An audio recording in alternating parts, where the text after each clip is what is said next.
అమెరికాతో తలపడుతున్న ఇరాన్ ఉక్రెయిన్తోనూ పోరుకు సై అంటోంది. కాస్పియన్ సముద్రంలో ప్రయాణిస్తున్న ఇరాన్ నౌకపై కీవ్ దాడులకు పాల్పడటమే ఇందుకు కారణం. రష్యాకు సైనిక సామాగ్రిని తరలిస్తోందనే నెపంతో గత వారం ఉక్రెయిన్ ఇరాన్ నౌకలపై దాడి చేసింది. ఇందులో ఒక ఇరాన్ నావికుడు మృతి చెందారు. ఈ పరిణామాలపై ఆగ్రహం వ్యక్తం చేసిన టెహ్రాన్ ఉక్రెయిన్పై ప్రతీకారం తప్పదని హెచ్చరించింది. ఇంతకు కాస్పియన్ సముద్రం ఎక్కడ ఉంది? రష్యా ఇరాన్కు ఈ జలమార్గం ఎందుకు అంత కీలకం? ఈ కథనంలో చూద్దాం. ఇరాన్ ఉక్రెయిన్ మధ్య ఉద్రిక్తతలకు కాస్పియన్ సముద్రం వేదికైంది.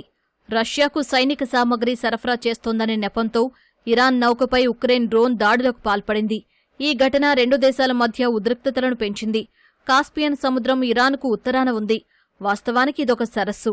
విస్తీర్ణం భారీగా ఉండటంతో ప్రాచీన కాలంలో గ్రీకులు, పర్షియన్లు దీనిని సముద్రంగా భావించారు. కాలక్రమంలో అదే పేరు స్థిరపడిపోయింది. కాస్పియన్ సముద్రానికి ఇరాన్, రష్యా సహా 5 దేశాలు సరిహద్దులుగా ఉన్నాయి. పర్షియన్ గల్ఫ్ ఆఫ్ ఒమన్ సముద్ర మార్గాల్లో ఉన్న ఓడరేవులను అమెరికా దిగ్బంధించినా ఇరాన్ బెదరకపోవడానికి కాస్పియన్ సముద్రం ఒక కారణం. ఇలా జలమార్గం గుండానే ఆ దేశం మధ్య ఆసియా దేశాలకు సహా చైనాకు తన ఉత్పత్తులను ఎగుమతి చేస్తోంది. రష్యా నుంచి ధాన్యం, స్టీల్ను దిగుమతి చేసుకుంటోంది. అయితే తమపై దాడి చేసేందుకు ఇరాన్ రష్యాకు షాహిద్ డ్రోన్లను సరఫరా చేస్తోందని ఉక్రెయిన్ ఆరోపిస్తోంది. ఇందుకోసం కాస్పియన్ సముద్ర మార్గాన్ని వినియోగిస్తోందని చెబుతోంది.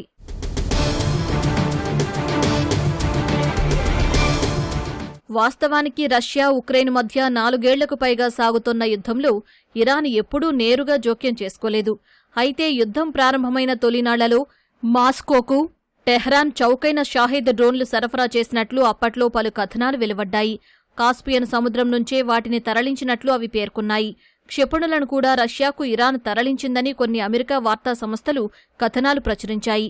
దీంతో ఈ జలమార్గంపై కీవ్ దృష్టి సారించింది. గత ఏడాది ఆగస్టులో షాహిద్ డ్రోన్లు ఇతర ఇరాన్ ఆయుధాలను తరలిస్తున్న కార్గో నౌకపై ఉక్రెయిన్ దాడి చేసింది. మళ్లీ గత వారం నుంచి ఉక్రెయిన్ తన దాడులను తీవ్రతరం చేసింది. ఇరాన్ పోర్టుల నుంచి బయలుదేరిన 2 రష్యా నౌకలపై డ్రోన్లు ప్రయోగించినట్లు కీవ్ తెలిపింది. రష్యా తీరం నుంచి బయలుదేరిన ఓ వాణిజ్య నౌకపైన దాడి చేసింది. ఈ ఘటనలో తమ నావికుడు ఒకరు మరణించారని ఇరాన్ పేర్కొంది. ఈ ఘటనకు తాము బదులు తీర్చుకుంటామని, కీవ్కు సరైన బుద్ధి చెబుతామని హెచ్చరించింది. రష్యా సైనిక సామర్థ్యాలను నిర్వీర్యం చేయడమే లక్ష్యంగా తాము దాడులకు పాల్పడుతున్నట్లు ఉక్రెయిన్ వివరణ ఇచ్చింది. రష్యా, ఇరాన్ మధ్య ద్వైపాక్షిక రక్షణ సహకార ఒప్పందం లేదు. అయితే ఇటీవలి కాలంలో ఈ 2 దేశాలు సైనిక, ఆర్థిక పరంగా పరస్పర సహకారం అందించుకుంటున్నాయి. ఇందుకోసం కాస్పియన్ సముద్రాన్ని వ్యూహాత్మక నడవగా ఉపయోగిస్తున్నాయి.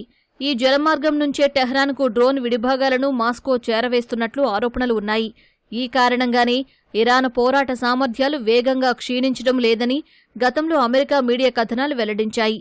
ఇరాన్, రష్యా ఓడరేవుల మధ్య ప్రయాణించే పలు నౌకలు తమ కదలికలను తెలియచేసే ట్రాన్స్పాండర్లను తరచూ ఆఫ్ చేస్తూ ఆంక్షలున్న చమురును, మిలిటరీ పరికరాలను సాఫీగా సరఫరా చేస్తున్నాయనే ఆరోపణలు కూడా ఉన్నాయి.